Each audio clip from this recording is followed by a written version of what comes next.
how could consciousness not be here since the whole universe is here already?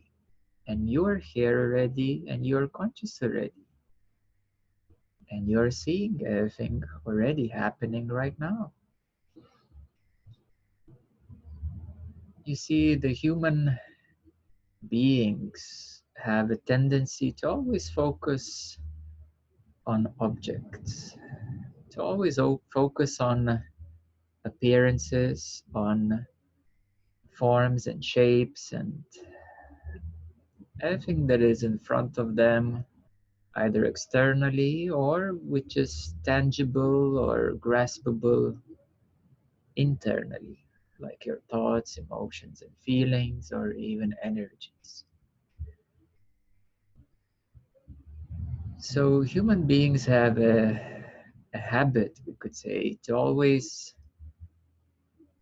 put focus on that which is objective, tangible, visible, graspable, knowable. It's the same like looking at the computer screen right now, or your mobile phone screen right now, and you're looking at the images appearing right now on the screen, but you're ignoring the screen itself, which is black right now. So you see what is happening? That we always have a focus to see what appears. And okay, now in your screen there are colors and images and so forth. You see the shape of this being, but you're ignoring the screen itself. And it's right here. And it's the place where all these videos, movies, and your apps and everything and programs appear. Right on this black screen. So the same way the source of your being, consciousness, the self is right here. It is the substratum, it is the context where everything appears. It is the place which is now here where everything appears. And it is not about appearances, because appearances change. Just like tomorrow you will be watching something or doing some work on this computer or in your phone or anything else. There's going to be other applications and programs and videos playing. But the screen is always quite the same. The screen is always the same. So it's not about appearances, it's not about the movies, it's not about what comes and goes. Your being is here, you are here, this is the being. And we should even remove the word your being, because there is only being. There is only this here, and it's not only even what is happening here, it is here. If we remove the happening from here,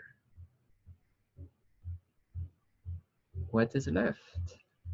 The being. And whether you are in your waking conscious state or whether you are in your sleepy state, in your dreamy state, you're still aware. You still are. You're still aware, you still are. In your every night in your dreams appear. Every day there is a different experience. But essentially you are. Every day you are. And now if we inquire into this are, you are.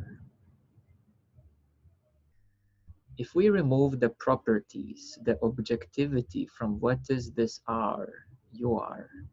If we remove the properties, the appearances of you are, well, simply now is. You are aware, you're here, this is the being. We're not focusing on what kind of being, happy being, sad being, what thoughts pop in and go. The fact is that there's this being. You're here. And you shouldn't look for anybody else as well. Because it is you. But it is so you, it is so you that it is closer than the feeling of you. When you have a feeling of you, it is a feeling. And I will ask you, what kind of feeling do you have? And then you will say, oh, I feel good, or I feel mature, or I feel so young, or I feel so old, or I feel depressed, or I feel like this. Well, let's remove the properties and you will say, I feel like this or like that. And that's a feeling, how you feel right now. And the thing is that there is you and there is how you feel yourself. So let's ask a question. So how many of you there are? If there is you and there is a feeling of you, so which one is more real? Which one is more fundamental? So that is you, not the feeling of you. And that is you, yes. It is exactly you. It's nobody else. It's not, someone in the sky, or it's not a concept like what is consciousness. Some of you have a good idea what is consciousness. Some of you like, oh, I have no clue what consciousness is. Or some of you will say, well, that's the light, or it feels like love. But it is much closer. It is much closer. You don't have to think to be, first of all, because you already are. When a concept comes into your mind, well, it's a concept, but you are. When you have a certain particular feeling about anything or about yourself, what is prior that feeling about something or yourself? It is you.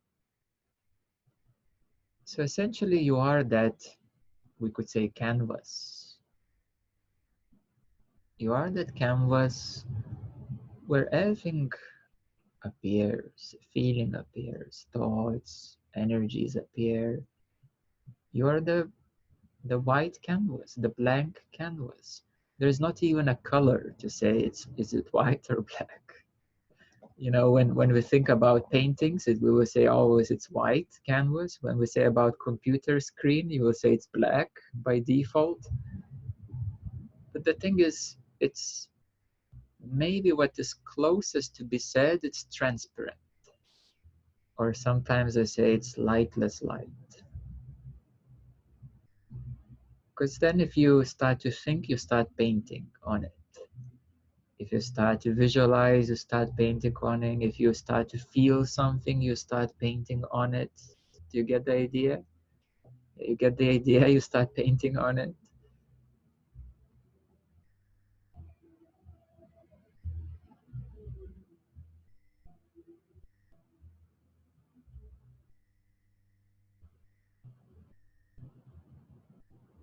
And let's check.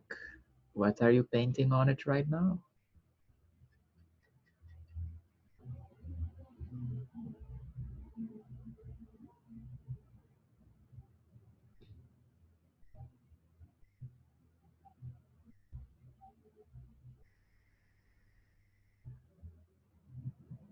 How familiar are you with your real self?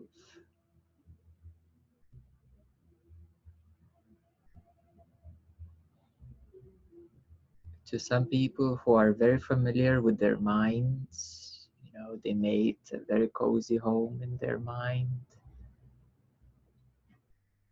This canvas may look a bit anxious even. Someone may have even some fear to realize that you are already here. And if you would feel any anxiousness, it only means that you're not familiar with your real self.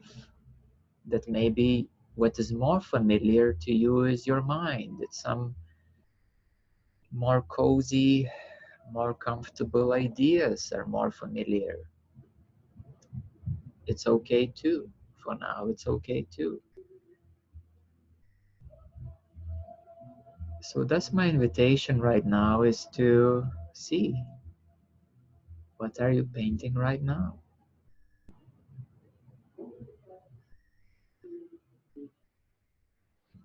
This is the now is the canvas. Now is canvas. Here now is canvas.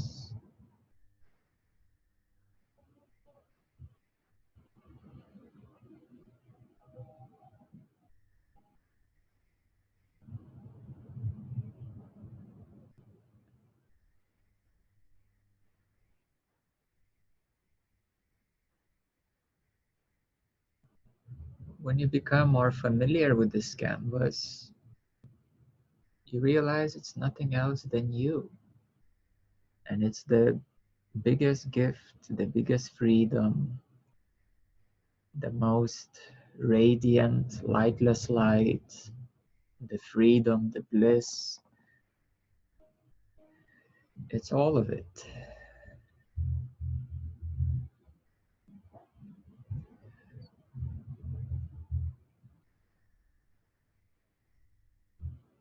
For those who are not familiar with your real self, you may have some anxiousness. And it is healthy. It is healthy. If you don't become very afraid, it is healthy. If you suddenly realize that this is too much and you can't handle it, well, you can slow down a bit and maybe come back to your comfort zone, which is okay.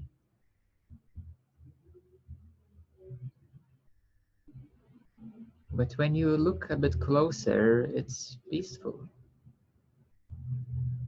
It is peaceful. It is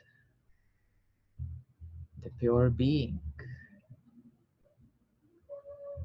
It is so pure that it is not even touched by purity or impurity. Because even purity and impurity are paints, what is painted on it.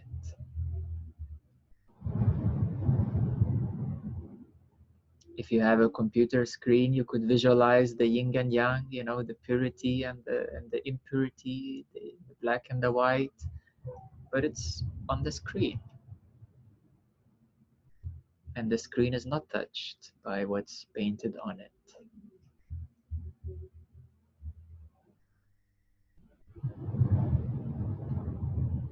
So you'll say, hold on, hold on. So where do you hold on to?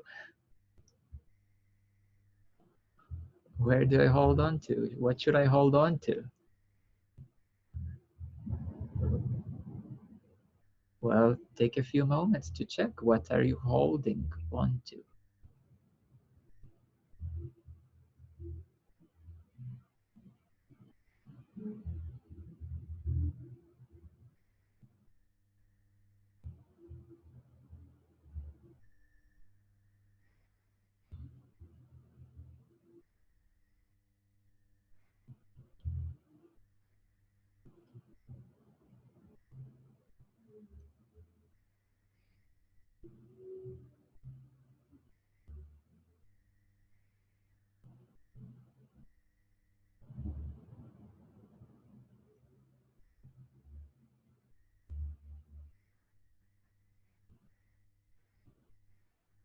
So there is a tendency to paint the feelings on this canvas of now, to paint your thoughts, your feelings about everything, including about yourself. But this invitation is more closer, more intimate. It is to become more intimate with yourself.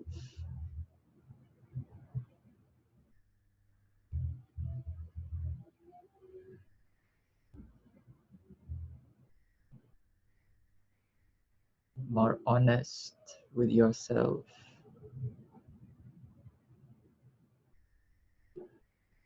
being closer,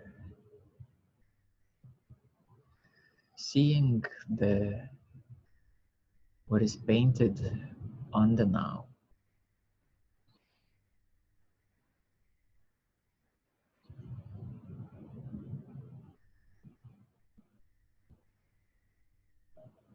And that is a very big acceptance. A very, very big acceptance.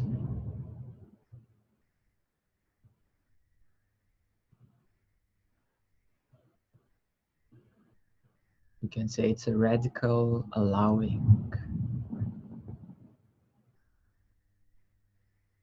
Because even if there is a resistance or anxiousness, it is also allowed. It may be happening, or there is a very profound peace. It is allowed.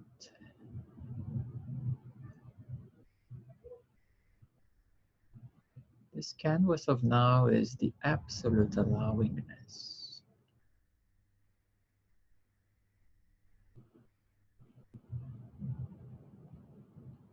Just like the screen does not resist anything which is portrayed on the screen. Just like the white canvas does not resist any paint, anything what is painted on it. The canvas doesn't choose the colors. The painter is painting the colors.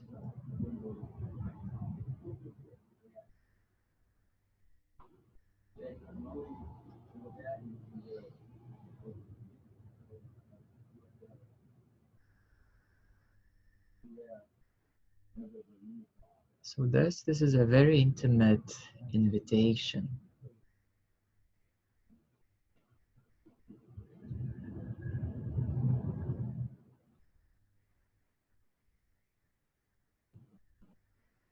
to be yourself here, open, allowing, accepting what arises here.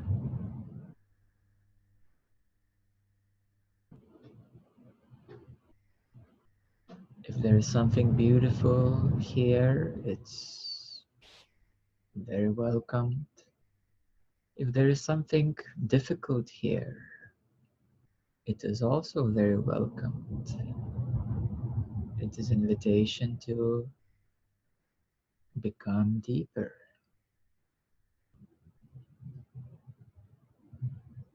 to welcome this depth of being.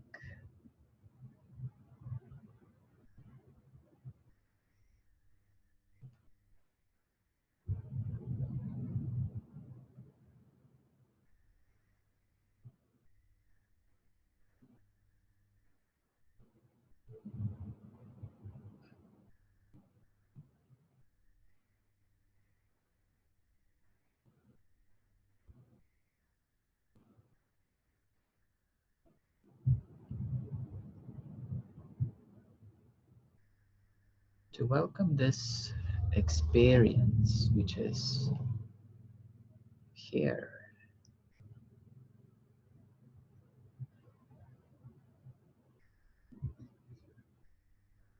But remember that you are here, and here is experience, which is more fundamental, which is more permanent, the experience or you, obviously yourself, because experience changes from time to time.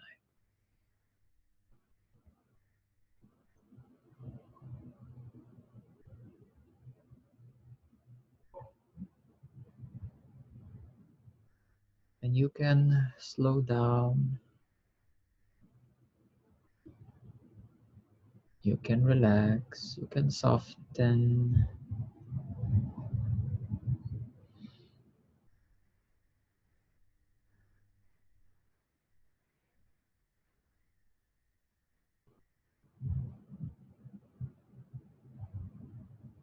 so that you can radically accept what is here already.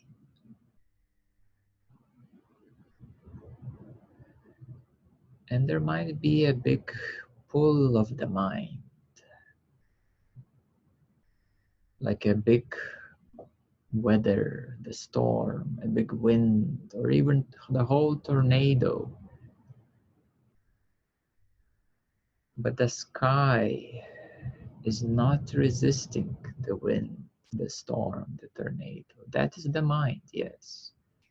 The mind is the wind, the weather.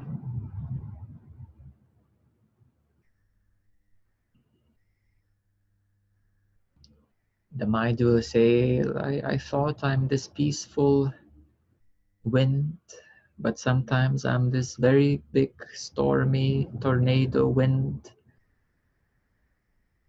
Yes, that is the mind, it's the weather. But you are the sky.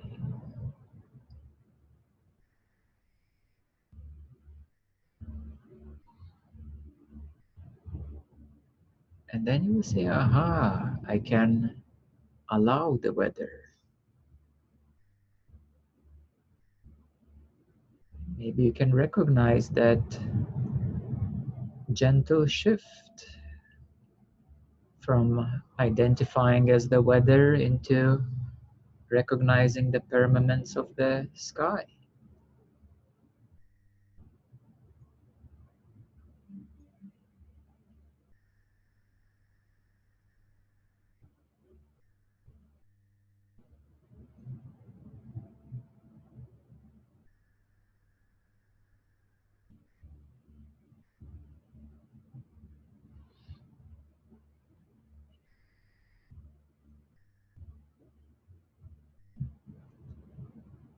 So my invitation is to slow down,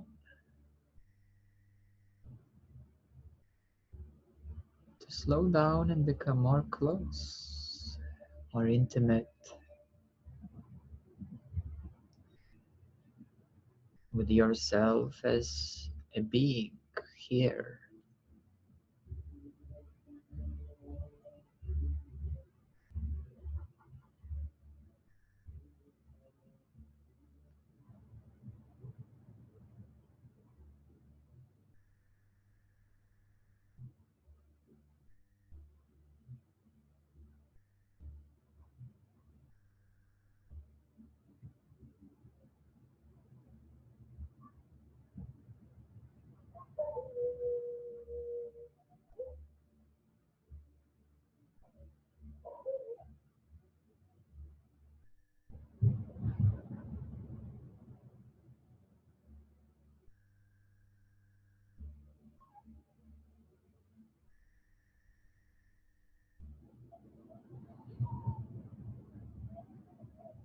And remind yourself to notice what is being painted,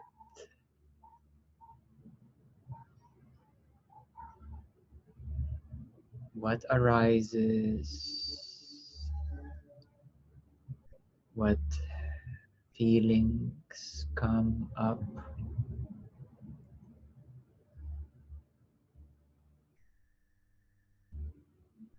If you go back into the thoughts, if you go back into the feeling, it's okay. It's okay. It happens. There is a certain familiarity with the thoughts, with particular feelings.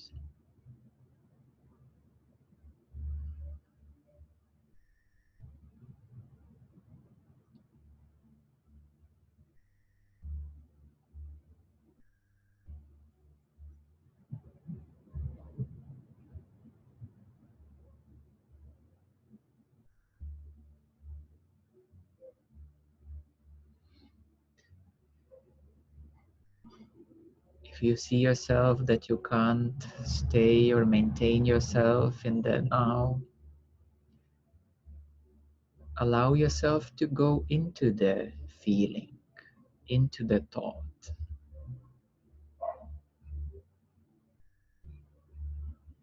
you can do that too. You can allow yourself to go into the feeling, into the thought.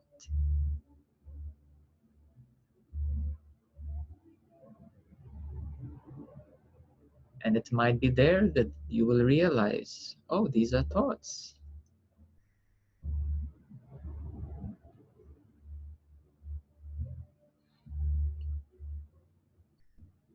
In your feelings, you might meet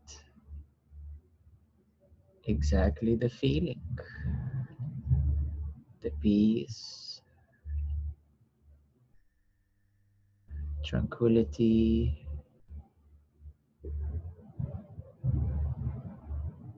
or a feeling of resistance or anxiousness. Get to know more that feeling. Just be with it.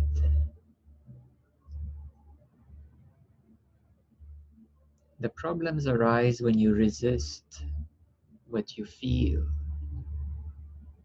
when you don't want to feel what you feel,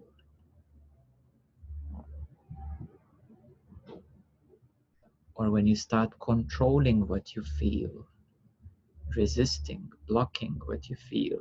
That's where the problems come.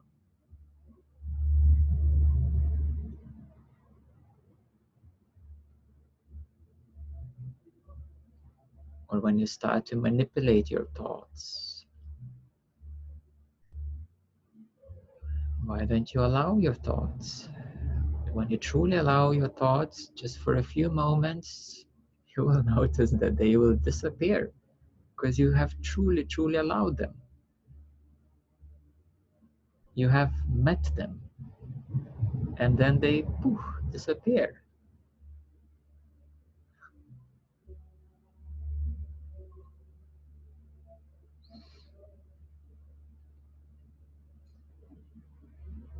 But when you ride the train with your thoughts, then you're following a thought process. You're not meeting your thoughts, you're following your thoughts. I'm saying fully allow your thoughts, fully let them be. That is the meeting, the allowing.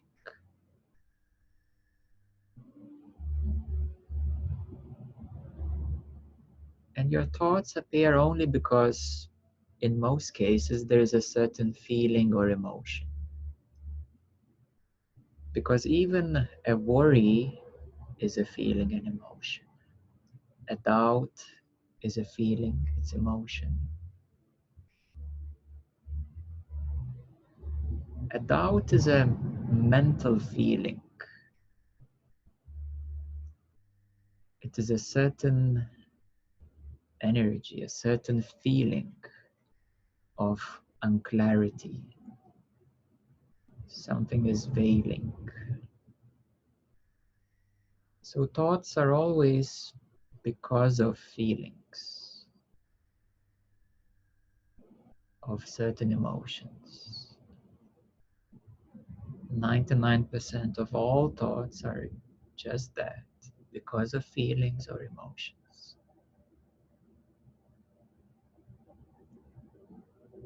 Some thoughts can come as ideas, or they can be communicative thoughts, but that is just 1% in reality. Intuitive, it's still feeling, which gets translated into a thought. But let's examine that 99%, because that's what occupies your daily mind. And these thoughts only appear because there is a certain feeling, a certain emotion.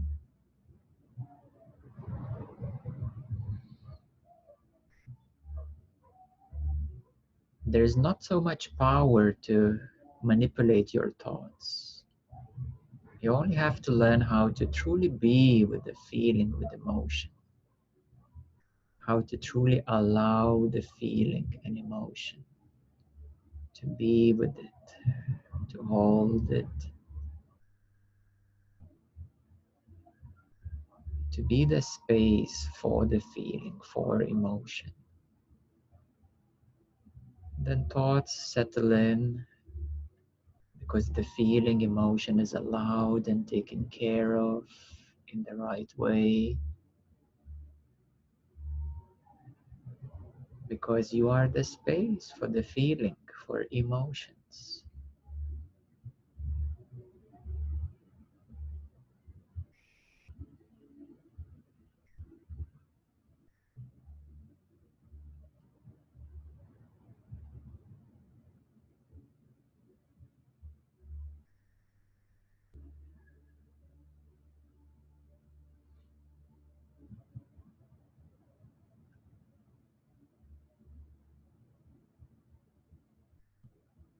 Some of you who are more energetically sensitive, you may have a bigger range of sensitive perceptions,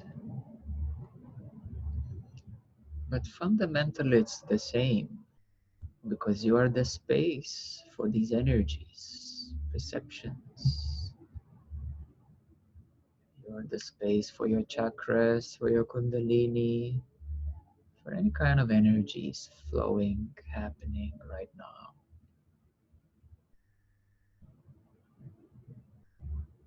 And that's the screen, that's the canvas. It is the now, it is the being, you, here. Absolutely inclusive. Absolutely inclusive.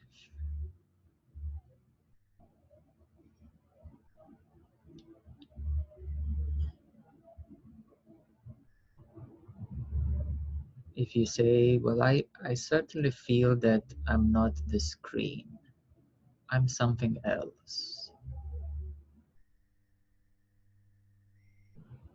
Well, something else is here in the background on the screen.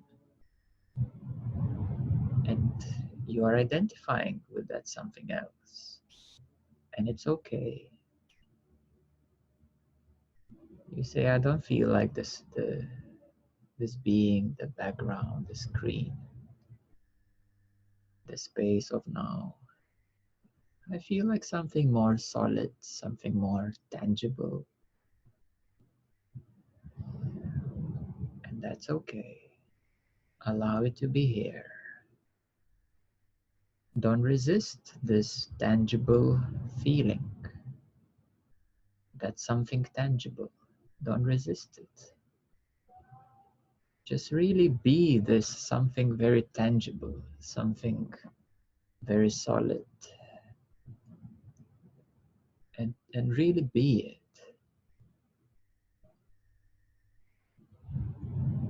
Like dive into it and really be it.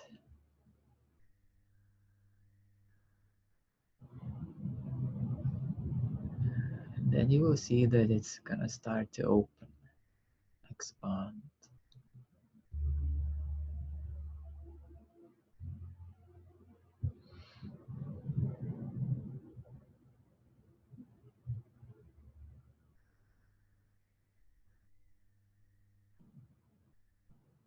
So this is an intimate meeting with yourself. Honestly meeting what is here. It's truth. Truthfully meeting what is here.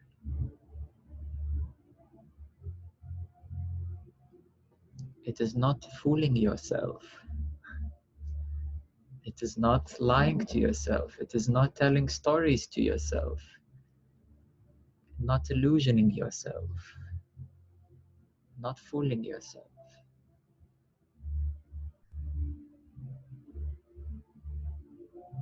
Many times the mind likes to do that. Well, I'm gonna tell a story to myself.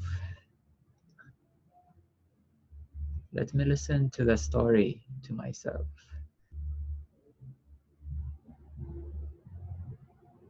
I like stories. They make me feel comfortable. I just like to hear the stories. It makes me feel maybe safer.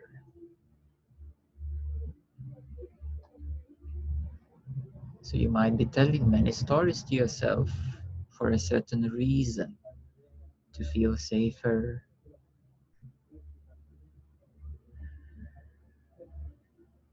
to know yourself. But there is a bit of a paradox in it. You tell stories to yourself to know yourself. We may call it a self-hypnosis.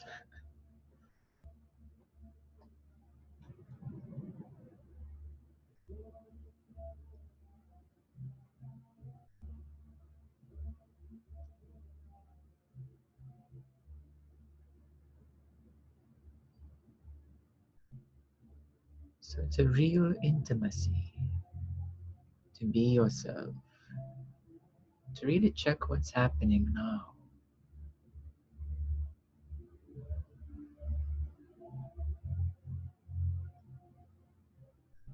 to allow it, of course.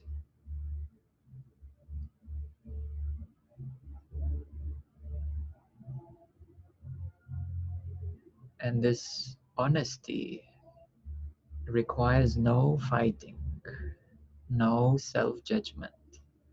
If you go into fighting with yourself or judging yourself, you're going in the wrong way. Because I'm speaking about allowing, about intimacy, about truth, not about fighting, not about judging. I'm speaking about a very intimate love.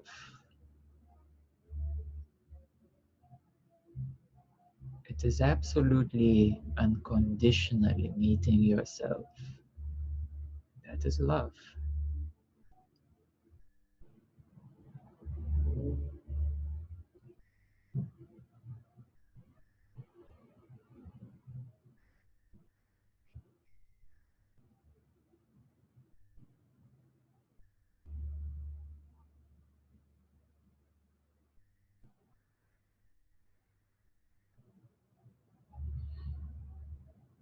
This love is so present that it is allowing.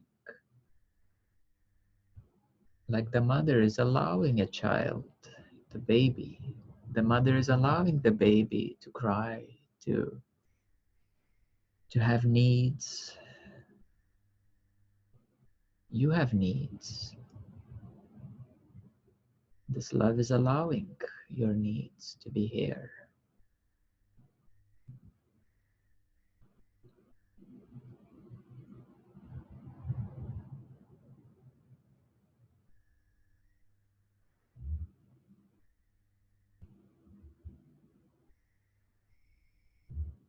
So loving yourself absolutely is also allowing your needs to be here.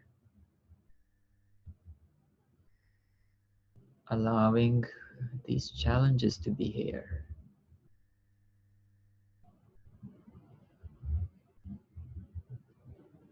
And this love is so close, so intimate, so unconditional. It is absolutely allowing and holding this whole space, whatever is happening here now. Like the mother is allowing the baby to cry, to laugh, to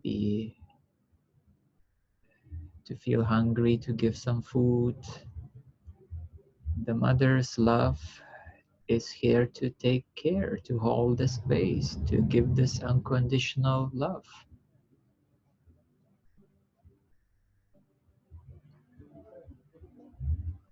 And in this case, it is your feelings, your emotions that are like babies. Some of them have matured and grown up. Some of them are still like babies kicking left and right. These emotions or feelings are your babies.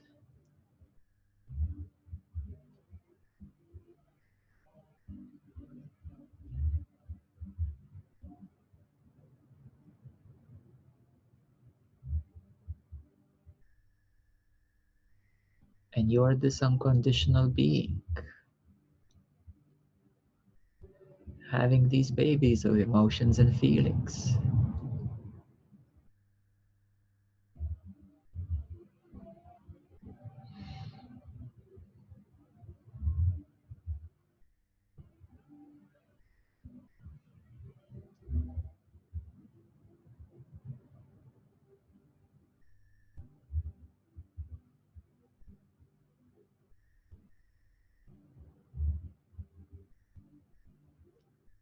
It might be not easy, I know, but this is how you grow up. This is how you mature. This is how you realize that you are the unconditional now. This unconditional being, holding it all, allowing it all, holding it all.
And what are you painting right now?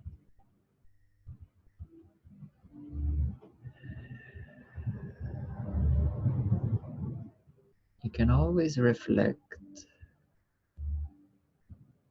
What are you feeling right now? Where are you right now? In the feeling, in the thought process, in a certain emotion or a certain energy.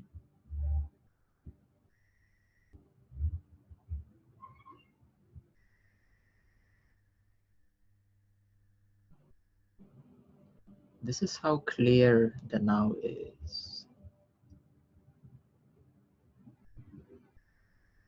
Absolutely unconditional, clear.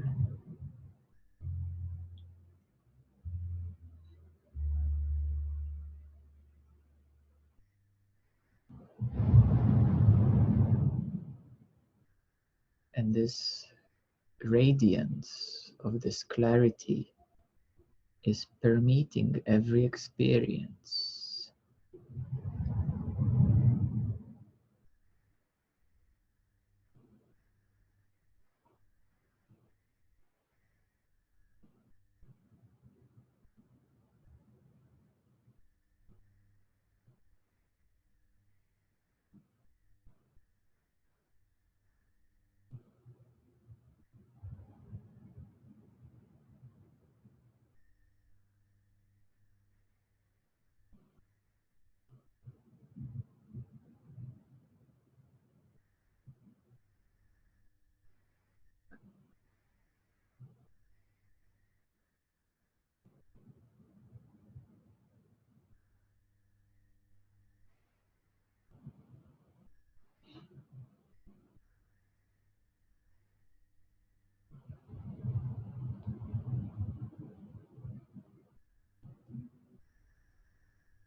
So this is the intimate now.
give it a few more minutes, and then we will open some time for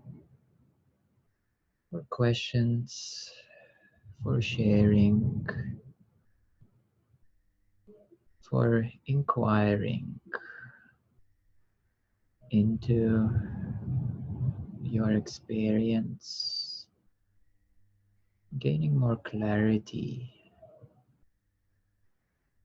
into your experience. I don't think I've ever experienced this kind of love before. Something that comes to mind for me when you invite us to hold the emotions that arise, like our children. Something that comes to mind is I'm caring for my parents as they get older. My mom in particular.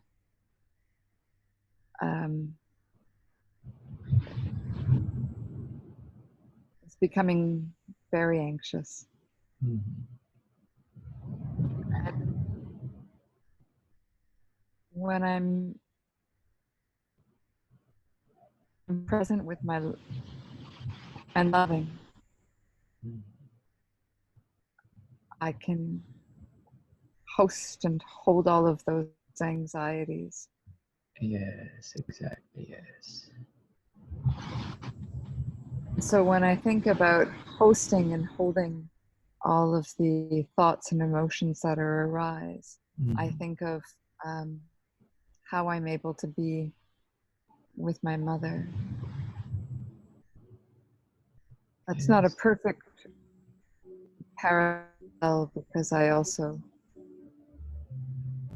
have these boundaries where a lot of my own ego structures have been patterned on hers, and so I see them and I don't follow them. But maybe that is an interesting parallel. I wanted to offer that as a question. Yes, there is a little bit of distance, we may say, a little bit of, as you said, some structures. And it's okay, and you see that. And the key is that you have seen, and you can see, and you realized that you can host your emotions, feelings, your thoughts. And in this case, you are the mother. So in the mind, you had this remembrance of connection with your mother, if I understood you correctly, and that gave you a reflection that there is a certain structure, there is a certain perhaps anxiousness, and that is a very beautiful self-reflection.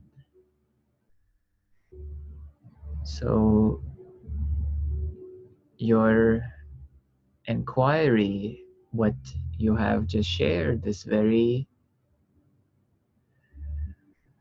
very clear, very unconditional.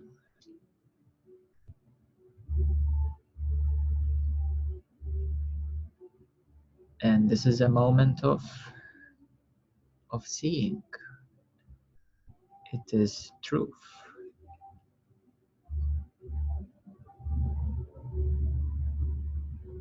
And thus now you're realizing that you can host, you can allow emotions, feelings, your thoughts, and you can give some time to these anxieties and a little bit of distance. And with time it will soften, it will expand, it will dissolve these edges and walls and anxiousness. But the key is this recognition of allowing, recognition of hosting your emotions, feelings, and thoughts. Because now you are the mother, or to anybody who is male, you are the father. And these are your feelings, emotions, thoughts, energies. You are the space where they are here. And if you look closer, you are not separate from these feelings. They are intimately here, isn't it? Were you ever so intimate with your thoughts to recognize that these thoughts are here? I am with my thoughts. Wow, that's amazing. I'm not in my thoughts, I am with my thoughts.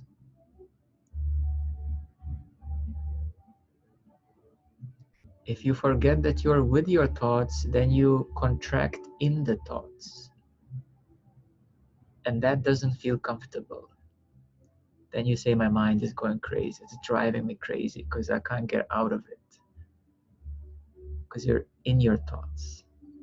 But when you're with your thoughts, I'm very intimate with my thoughts. How amazing is that? And your mind just suddenly freezes. Whoa, what's happening? Now we're in the right relationship. The mind is usually not used to it, but it starts to recognize the value of that intimacy, of unconditional allowing. And then the mind realizes that that's the way to take care of things. It's the way to take care of these thoughts, emotions, and feelings. So the mind becomes cooperative when it recognizes the value. And then this intimacy, intimate connection becomes closer and closer and closer. And the mind surrenders, surrenders, surrenders until it is totally safe to be the space of now. It's absolute surrender. I don't need to control anything anymore because I trust the space of now. This is who I am.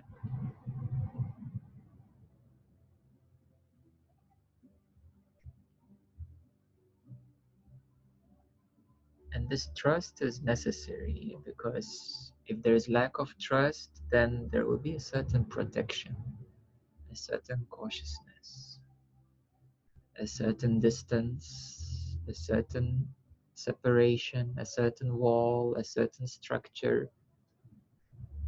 If you don't fully trust the space of now. So then you have a certain identity and you might be even protecting it, being defensive in some cases, because someone is threatening your identity, you know. That's a common argument, a reason for argument. So this is the meeting very clearly, honestly, intimately with now, with what is here. I have a question regarding recognizing that you're not your feelings. Is it similar to recognizing that you're not your thoughts, but just, yeah, my thought was that this process of recognizing your feelings and emotions, letting go of them, is similar to me as the process of recognizing that you're not your thoughts, letting Yes, them yes, go yes, yes. level. So you're not only your thoughts, you're not only your feelings. You don't have to fully separate yourself,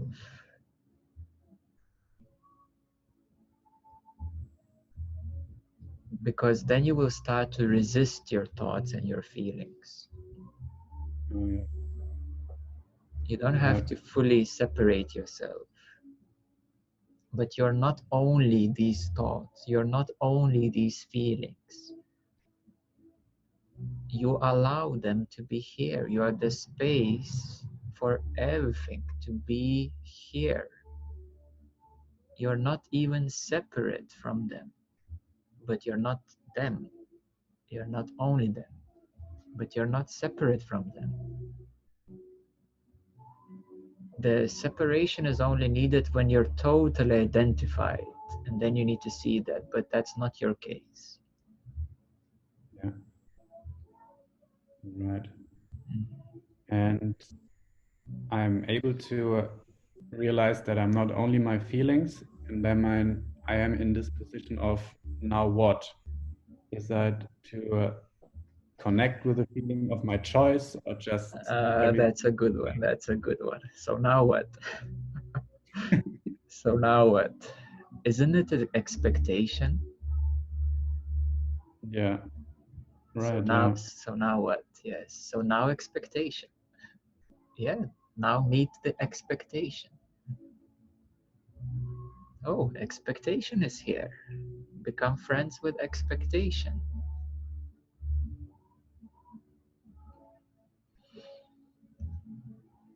All right. You see how close the now is, how intimately now is. You say, so now what? Well, now expectation. This is how It's close it very is. fragile. Yeah. Yes. All right. Thank you very much. Yes, yes, yes. So you always meet what is here. And then you say, oh, now what? Well, expectation. Or you say, something is missing. Yeah, that's also expectation. Or desire. There can be a desire. There can be not wanting, which is also desire. Is expectation a fear of nothingness? No, that would be the fear of nothingness. Expectation is a certain desire, yes. But yet again, don't label it immediately as desire, because now what's actually here is expectation. And it's a form of desire. This is how desire took a form and presented itself to you right now. Yeah. Yes. Thank you very much. Yes, beautiful, beautiful.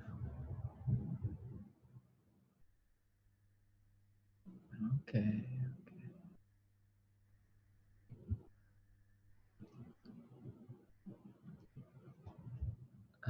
Michelle, yes? Yes, I maybe it's more technical. When you mentioned that you might notice an energy coming up and then certain thoughts start to form around it. And I've noticed that I seem to have my favorites, my go-to, like this feeling comes up a lot. And it likes this particular train of thoughts to go along with it. And sometimes, like some of these are years long, trains of thought. Like, how does that actually work? What is the reality of that? And if one were to like dissipate certain energy, would the thought forms that are attached to it find themselves? Yes, yes. You already are answering it yourself, yes. There is a certain energy arising or a certain feeling. And then there are certain energy, there are thought forms sprinkling, bubbling. And some of these thought forms become formed and they become circular. Then they start spinning, circling. If you pay attention to them, you have maybe been paying attention to them for a long time, they became so much encircled that they gained a certain momentum, which is a train of thoughts. The train of thoughts have many wheels. So you recognize, oh, that's a big train of thought, and it has a certain circling thought patterns. And then you slow down the train, you slow down the circling patterns, and then you see, oh, these are thoughts popping up because there is a certain feeling or energy. And now the actuality, your question, yes, your actuality is meeting that feeling, meeting that energy.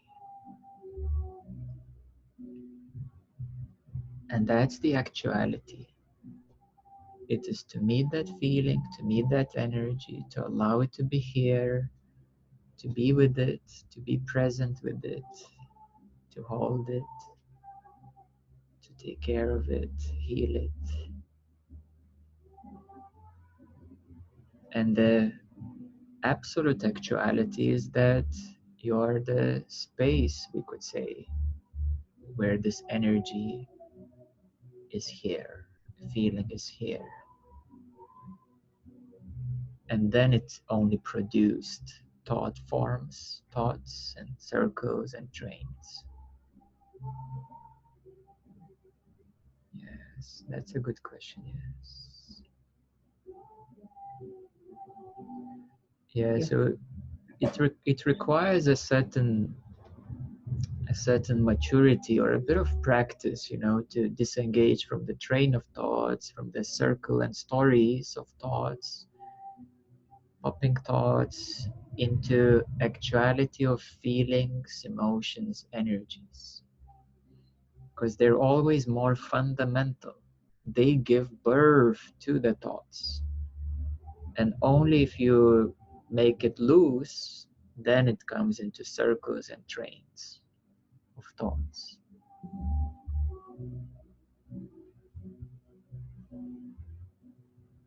Yes, yes, yes.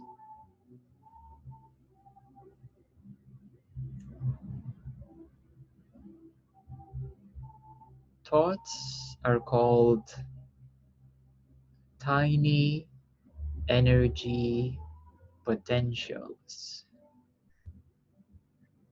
They're tiny energy potentials. They're scattered. They're very popping. And if you grab onto them, usually it happens very unconsciously. When you grab onto those thoughts or you suddenly put your focus on it, this tiny potential starts to activate and starts to manifest. It starts to attract similar thoughts, starts to form a story, a cycle, a circle. And then it starts to form a structure, which we generally call a belief.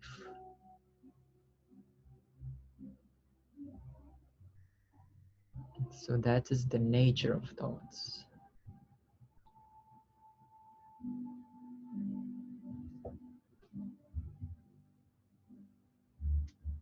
How amazing it is, isn't it, to see, to understand yourself, to see what's happening, how it's happening.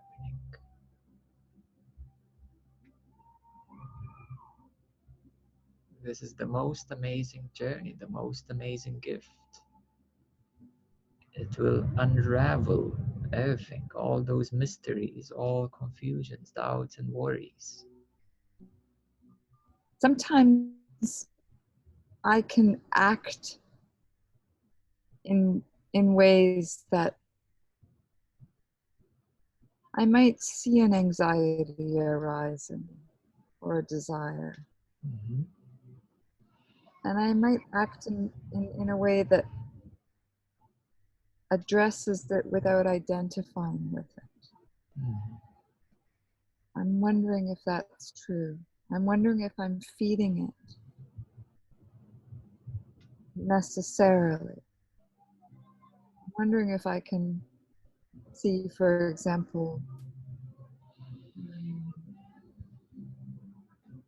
a particular situation is causing anxiety. Okay, this is a bit of a surface question, I would say. Is it? Yes, because Yeah, it's not about situations. And never look at situations. That's not where the answer is. And like, oh, okay, next time I will try to avoid this situation. No, that's not the way. The way is to see what that situation invokes, triggers inside you. So you mentioned anxiety. It's not a particular situation. It is to see that anxiety arises. And it's not to try to avoid certain situations. It's to try to meet anxiety here now. And that meeting will resolve the anxiety. It's not so important what causes anxiety, what triggers anxiety. It is important to meet anxiety, to be with anxiety, to hold it, to take care of it. And that will resolve the anxiety. So you see how beautiful it is to see that situations are only here to help you to arise and to meet yourself. And the present moment never makes a mistake to give you what you need so that you meet yourself.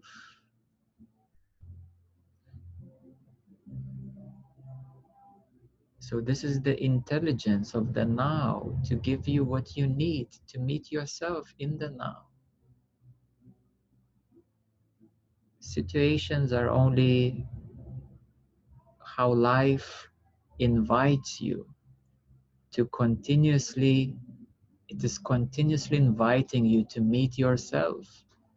Okay, today I'll give you this experience. Will you use it as a chance to meet yourself? Tomorrow I'll give you that experience. Will you use it as a chance to meet yourself? If you will ignore meeting yourself, well, your life situation will become more and more difficult. Because life constantly is looking for ways for you to meet yourself. And this is called suffering, when you continuously ignore all the invitations of life, all the scenes of life, all the experiences of life, when you ignore them for the fact that they were all given to you for you to awaken and to meet yourself. This is, we could say, the ultimate purpose of experiences that are given to you. They're given to you so that you can meet yourself.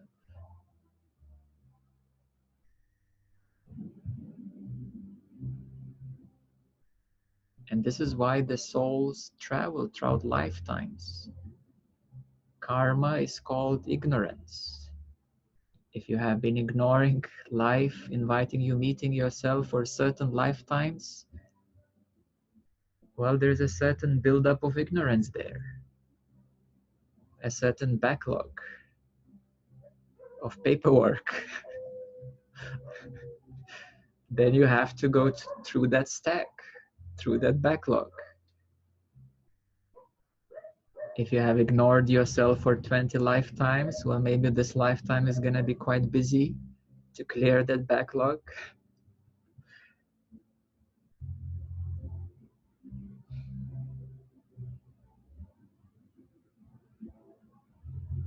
But once you start clearing that backlog, life starts to resonate on higher and higher vibration, more and more synchronized. Then you see the wisdom of life, the reason of life, the purpose of life, to meet yourself fully, absolutely. Because you are the space for life.